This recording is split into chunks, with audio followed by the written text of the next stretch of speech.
우리 옆에 계신 분들께 인사하도록 하겠습니다. 하나님의 은혜로 잘 되고 있습니다. 아멘. 네. 보이지는 않지만 그리고 느껴지진 않지만 포도나무에 붙어있는 가지가 열매를 맺는 것처럼 늘 하나님 곁에 붙어있기를 원하는 우리의 모습 가운데 더욱더 좋은 것으로 풍성한 것으로 채워주시는 하나님의 은혜가 함께하기를 간절히 소망합니다. 지난주에는 고학년부 여름성경학교가 끝이 났는데요. 네, 정 목사님 부러우시죠? 네. 다음 주에는 청년부 수련회가 계속됩니다. 네. 수련회를 위해서 꼭 기도해 주시기를 부탁을 드리겠습니다. 왜냐하면 청년들이 교회 학교 곳곳에서 교사로 봉사를 하고 있는데요. 이들이 수련회에 가서 은혜를 받아야 그 받은 은혜를 또 아이들에게 또 우리 자녀들에게 다음 세대들에게 흘려보낼 수가 있거든요. 그래서 다음 주에 진행되는 청년 수련회를 위해서 꼭 기도해 주시기를 부탁을 드리고, 그래서 수련회를 통해 받은 은혜가 청년 선생님들을 통해서 다음 세대에게까지 흘려보내질 수 있기를 간절히 소망합니다. 오늘 설교 제목을 보시고 주보에 오타가 난 게 아닌가 생각하시는 분들이 계실 텐데요. 가가 마지막에는 물음표가 붙어 있으니까 가가가가 끝에를 살짝 올려서요. 경상도 사투리인데요. 두 글자씩 끊어서 그래서 억양을 좀 붙여서 읽으면 가가 제가 억양 사투리를 잘 쓰고 있는지 모르겠는데요. 네. 사울이 만약 부산에서 태어났다면 어르신들이 사울을 향해서 그렇게 말씀했을 것입니다. 가가 맞아서 웃으시는 건지 아니면 제가 잘못해서 웃고 계시는 건지. 네. 예수 믿는 사람들을 잡아다가 핍박하고 감옥에 가두었던 그 사울이 지금 하나님의 나라를 선포하고 있다고? 걔가 복음을 전한단 말이야? 내가 알고 있는 그 애가 맞나? 가가 이러고. 네. 지금 내 눈앞에 있는 사람이 전에 내가 알고 있는 그 사울이 맞아? 라고 하면서 놀라는 장면을 기록한 것이 바로 오늘의 본문입니다. 우리가 잘 알고 있듯이 사울은 교회와 그리고 예수 믿는 사람들을 핍박하면서, 근데 그 핍박하는 정도가 잔혹하다 싶을 정도로 핍박하고 박해하는 사람이 바로 사울이었습니다. 사도행전에 기록된 사울의 모습을 보면요, 사울은 교회를 잔멸했습니다. 그리고 남녀를 막론하고 예수 믿는 사람들을 옥에 가두기도 했고요. 그 과정 가운데 말을 듣지 않으면 때리기도 했습니다. 정말 안타까운 것은 그 과정에서 사람이 죽는 일도 발생했다는 거죠. 심지어는 외국으로까지 가서 예수 믿는 사람들을 핍박했을 정도로 사울은 그야말로 전쟁에서 적을 섬멸하고 적진을 초토화시키듯이 유대와 온 땅에 이르기까지 예수 믿는 사람들을 철저하게 색출해내서 처형함으로써 교회를 뿌리까지 뽑으려고 했던 사람이 바로 사울입니다. 사울은 여느 날처럼 예수 믿는 사람들을 잡으려고 가는 길이었습니다. 그런데 하늘에서 빛이 비치며 사울에게 이러한 음성이 들리게 됩니다. 오늘 우리가 읽지는 않았지만 사도행전 9장 3절에서 4절까지의 말씀을 우리가 화면을 보며 함께 읽어보도록 하겠습니다. 시작. 사울이 길을 가다가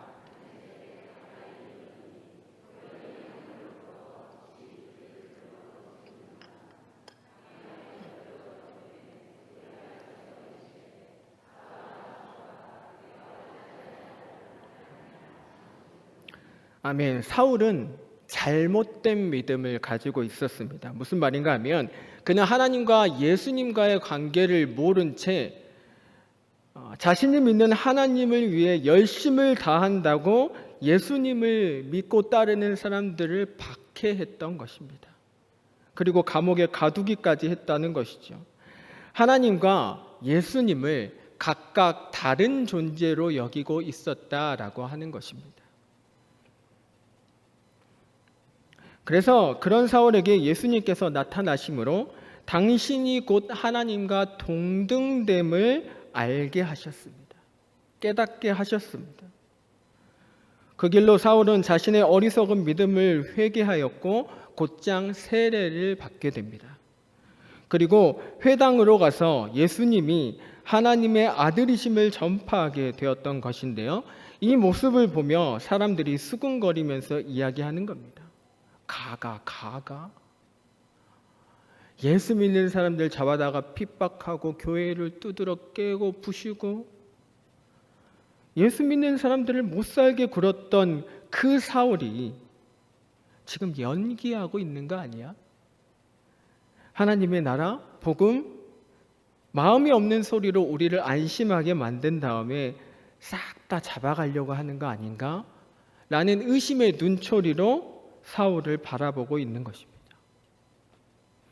하지만 사울은 자신이 정말 예수 믿는 사람인 것을 믿음의 고백을 통해서 증명하였고 사울을 경계하면서 그를 죽이려고 했었던 유대인들에게 인정을 받아 예수 그리스도의 복음을 전파하는 일에 앞장서게 되었던 것입니다.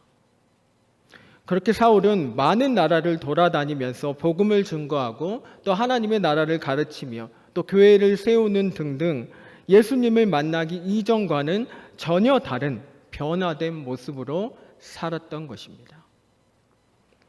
이처럼 예수를 믿고 구원받은 사람에게 나타나는 것이 있는데요. 그것은 바로 변화입니다.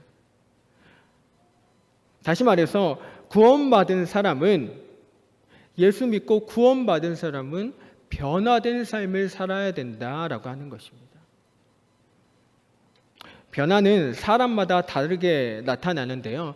제 친구의 이야기를 빌리자면 이 친구는 예수의 예자도 모르고 살았습니다. 초등학교 동창인데요. 그러다가 지금의 아내인 독실한 여자친구를 만나서 결혼을 하게 되고 또 함께 그 이후에 같이 교회를 나가게 되면서 예수님을 인격적으로 만나서 영접하게 되었습니다. 그래서 외형적으로는 술과 도박을 끊고 그리고 세상적인 것을 추구하는 것들을 끊는 모습으로 변화가 되었고요. 내면적으로는 삶의 의미와 목적을 주님 안에서 발견하게 되면서 그 변화를 따라 주님을 증거하는 사람이 되었다라고 하는 것입니다. 이 친구를 정말 오랜만에 만나서 이런저런 이야기를 하게 되었는데요. 저한테 이렇게 묻더라고요. 이제 나는 그만 떠들고 네가 예수 믿고 변화된 이야기를 좀 해줘봐. 제가 이 질문을 듣고 머뭇머뭇거리고 있으니까 이 친구가 또 그렇게 얘기하더라고요. 내가 목사님한테 괜한 소리를 했지, 괜한 질문을 했지, 이렇게 이야기하는 겁니다. 그런데 대답을 못하고 우물쭈물하는 제 자신이 너무 부끄러웠습니다. 왜냐하면 저는 당연히 목사가 됐다는 이유만으로 충분히 변화에 대한 설명이 될 줄 알았습니다. 그런데 너무나도 당연할 수 있는 그 질문을 받으니까 네가 예수님을 만나서 변화된 이야기를 좀 해줘봐 라고 하는 너무나도 당연한 질문을 받고 나니까 머리가 멍해지는 것입니다. 물론 모두가 다 바울처럼 예수를 믿고 예수를 믿는 사람들을 핍박하는 사람에서 예수님의 복음을 전하는 복음 설교자로 변화되는 것은 아닙니다. 모두가 다 그 똑같은 모습으로 변화되는 것이 아니라 앞서 말씀드렸듯이 변화는 각각 다른 모습으로 나타나게 되는데요. 제 자신을 보니까 이렇다 할 것 없이 평범하게 신앙생활을 하다가 그래서 평범하게 목사가 된 것 같다는 생각이 들었습니다. 물론 변화했죠. 변화된 모습도 있고 또 마음속으로도 변화된 것들이 있습니다. 하지만 그 변화를 이야기하기에 지금의 내 모습이 변화된 모습으로 살아가고 있는지를 돌아봤더니 하나님 앞에서 너무나 부끄럽고 죄송스러운 마음이 들더라고요. 내가 내 앞에 있는 이 친구에게 예수를 믿고 변화된 모습을 자신 있게 이야기할 만큼 그 변화된 모습으로 살아가지 못하는 제 자신이 보였기 때문입니다. 그렇다면 오늘 말씀을 듣고 있는 여러분들은 어떻습니까? 예수 믿고 구원받은 사람에게는 반드시 변화가 따르게 됩니다. 아니, 변화해야 합니다. 그것이 외적으로든 또는 내적으로든 주님을 만났다고 고백하는 사람들에게는 변화가 반드시 따라야 하는데, 나는 예수님을 믿기 전과 예수님을 믿은 후에 어떤 모습으로 변화가 되었습니까? 너무나 안타깝게 많은 그리스도인들이 예수를 믿고 구원받았다라고 이야기하지만 저들이 살아가는 삶의 모습 가운데 예수님을 찾아보기가 힘듭니다. 무엇보다 절대로 손해보려고 하지 않고요. 그래서 복음 전하는 일에는 시간적으로도 비용적으로도 손해를 볼 수 있기 때문에 절대로 나서려고 하지 않는다는 것입니다. 그러면서 교회는 잘 나옵니다. 예배도 잘 드리고요. 봉사도 잘 합니다. 외형적으로는 변화받은 것처럼 보이지만 그 내면에는 여전히 하나님보다는 세상을, 하나님보다는 내 뜻과 내 생각대로, 내 마음대로, 내가 좋아하는 대로 살아가는 마음이 더 크더라는 것입니다. 주 예수를 믿으라, 그리하면 너와 내 집이 구원을 얻으리라 라는 말처럼 구원받기는 쉽지만 구원받은 백성으로 살아가는 것은 어렵습니다. 세례를 받고 그리스도인이 되는 것은 쉽지만 그리스도인으로 살아가는 것은 어렵다는 것입니다. 예수를 믿는다고 하면서 변화된 삶의 모습으로 살아가는 것은 무척이나 어려운 일입니다. 그러나 우리는 늘 정체성을 가지고 살아가야 합니다. 나는 하나님의 은혜를 입은 백성이다. 나는 나를 위해 하나님께서 그 아들을 아끼지 않으심으로 나를 그렇게까지 사랑하여 주셨음을, 그래서 나는 그 사랑으로 구원받은 백성임을 늘 잊지 않고 살아가야 된다라고 하는 것이죠. 그 하나님께 우리가 어떠한 것으로 보답할 수 있을까요? 하나님은 금전적인 것이나 명예적인 것 어떠한 것도 원하시지 않습니다. 그저 이 땅을 그리스도인답게 살아가기를 원하고 계신다라고 하는 것입니다. 그래서 저와 여러분들을 핏값을 주고 사신 것입니다.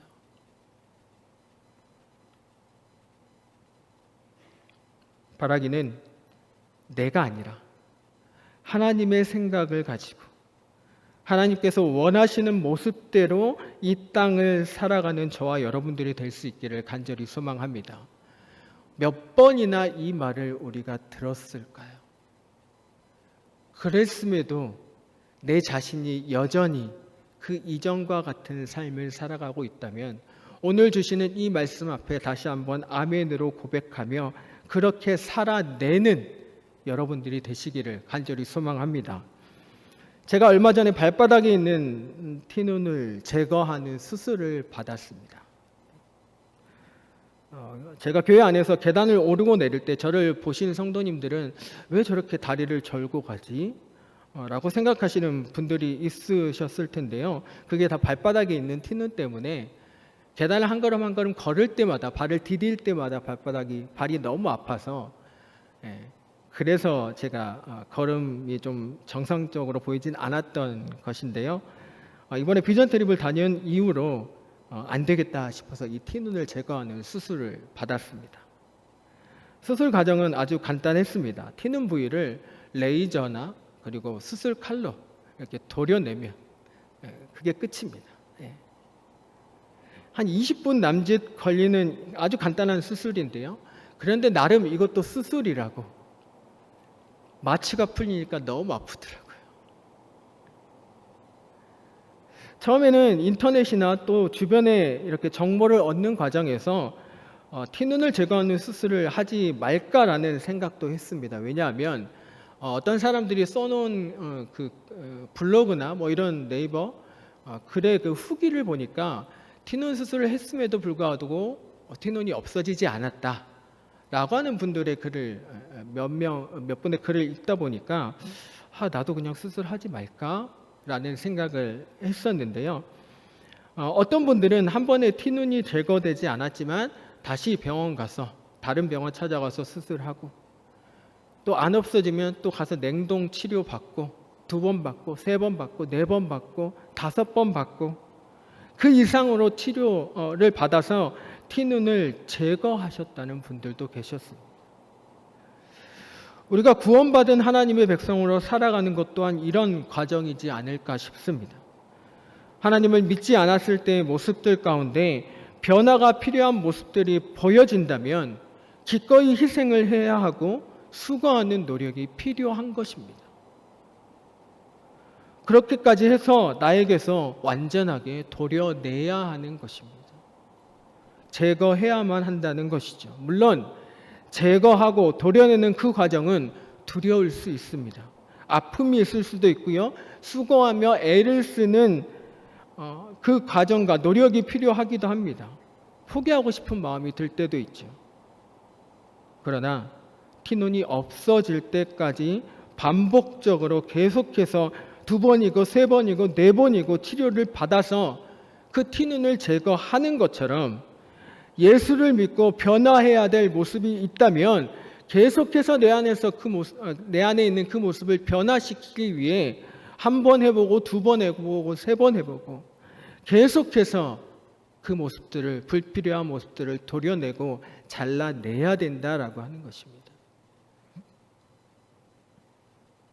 그 모습을 완전히 나에게서 도려낸다면 세상과 하나님 사이에서 고민하며 갈팡질팡하고 있던 내가 이제는 하나님 편으로 돌아서 있는 모습을 발견하게 될 줄로 믿습니다. 사랑하는 성도 여러분, 아직도 예수님을 믿기 전의 모습을 가지고 계십니까? 그 모습을 하나님의 말씀 가운데, 또 하나님의 뜻 가운데, 깨달음 가운데 변화시켜 봐야 되겠다라고 생각해 보신 적은 있으십니까? 그렇다면 그 모습을 과감히 변화시키기 위해 내 안에서 잘라내 버리시기를 바랍니다. 수고가 필요합니다. 노력이 필요합니다. 포기할 수도 있습니다. 그러나 예수님이 우리에게 원하시는 모습은 예수 믿기 전의 모습을 가지고 살아가는 것이 아니라 예수 믿고 구원받은 참된 그리스도인의 모습으로 이 땅을 살아가시기를 우리에게 원하고 계신다는 것입니다. 하나님은 다시 말씀드리지만 그 어떠한 금전적인 것도 명예도 바라시지 않습니다. 그리스도인답게 당신의 아들을 내어주심으로 핏값으로 사신 우리가 이 땅 가운데 그리스도인답게 살아가는 모습을 하나님께서는 우리에게 원하고 계신다는 것입니다. 바라기는 예수님을 믿기 전에 변화하지 못한 모습이 나에게 있다면 잘라내십시오. 제거해 버리십시오. 그래서 하나님이 원하시는 모습대로 변화받아 이 땅을 그리스도인답게 살아가는 저와 여러분이 되시기를 간절히 소망합니다. 그렇다면 왜 우리는 변화된 삶을 살아야 하는 것일까요? 이것은 당연히 그리스도인이기 때문이기도 하지만 변화는 또 다른 변화를 만들어내기 때문입니다. 제가 준비한 영상이 있는데요. 우리가 함께 영상을 보도록 하겠습니다.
네, 이처럼 다른 말라 죽어가는 꽃들처럼 가만히 있었다면 이 꽃 역시도 말라 비틀어졌을 것입니다. 그러나 변화를 위해 움직이고 또 노력하고 수고하였더니 그 변화의 움직임이 또 다른 변화를 만들었다는 것입니다.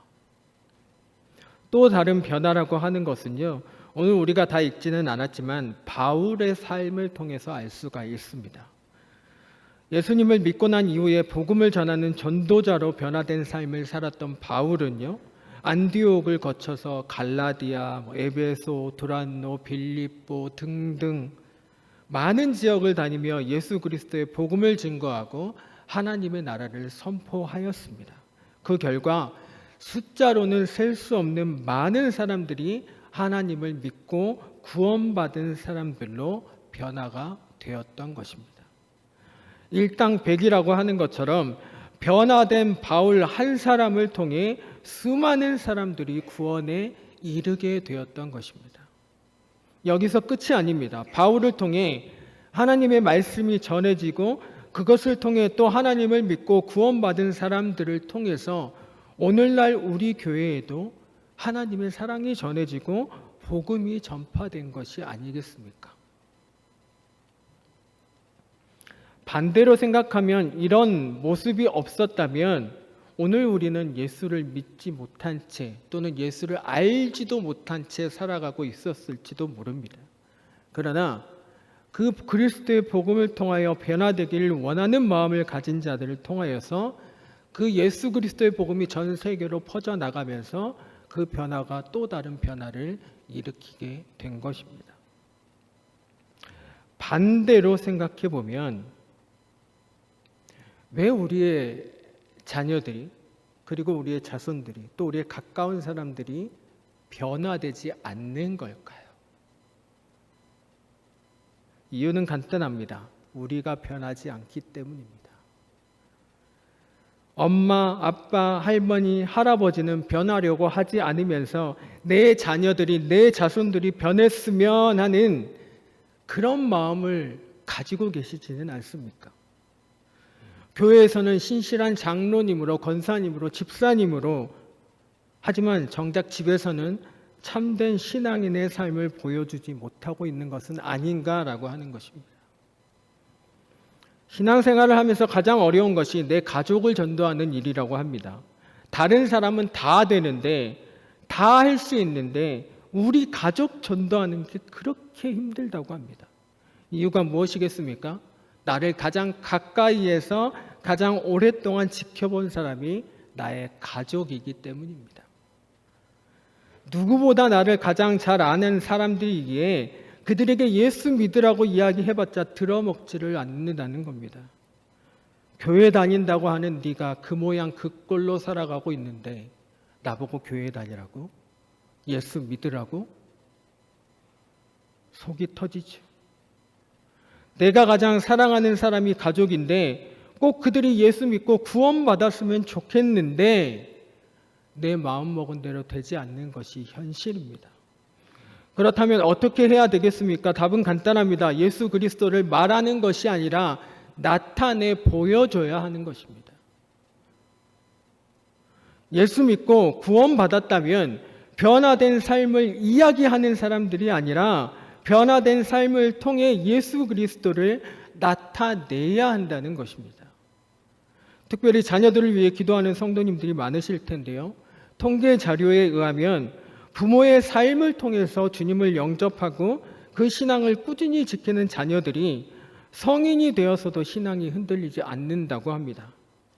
특히 신학의 길을 걷는 자녀들의 절반 이상은 부모의 신앙을 물려받은 자녀들이라고 합니다.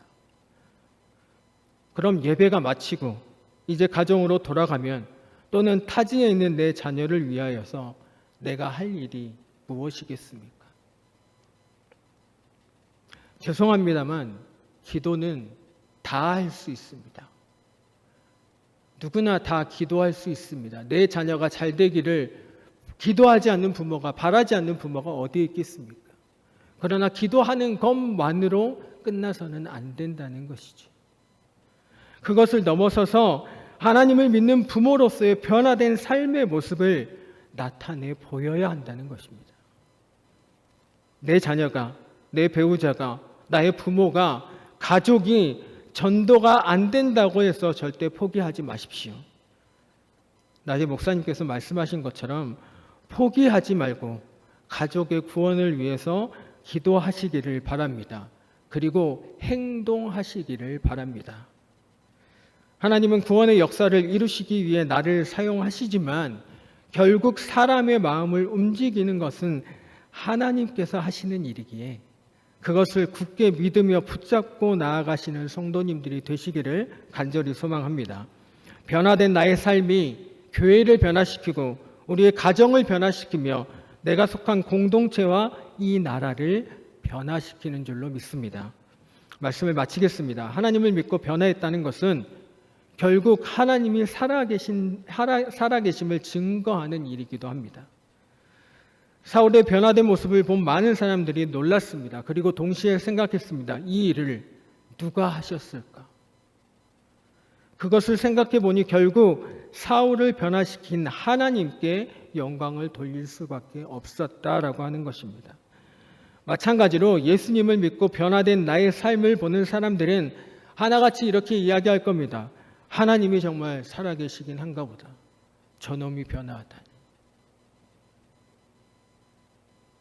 이렇게 이야기하면서 하나님의 살아계심이 증거가 되고 그것은 곧 하나님께 영광이 되며 또한 구원의 역사로 구원하시는 하나님의 은혜로 나타나게 될 줄로 믿습니다. 바라기는 나의 작은 변화, 나의 변화된 이 삶을 통하여서 하나님의 영광이 나타나고 나의 삶 가운데 일어나는 이 작은 변화가 구원의 큰 역사로 이어지기를 간절히 소망합니다. 우리 모두가 하나님 앞에 설 때까지 예수님을 닮아가기 위해 변화의 삶을 계속해서 살아갈 수 있기를 간절히 소망합니다.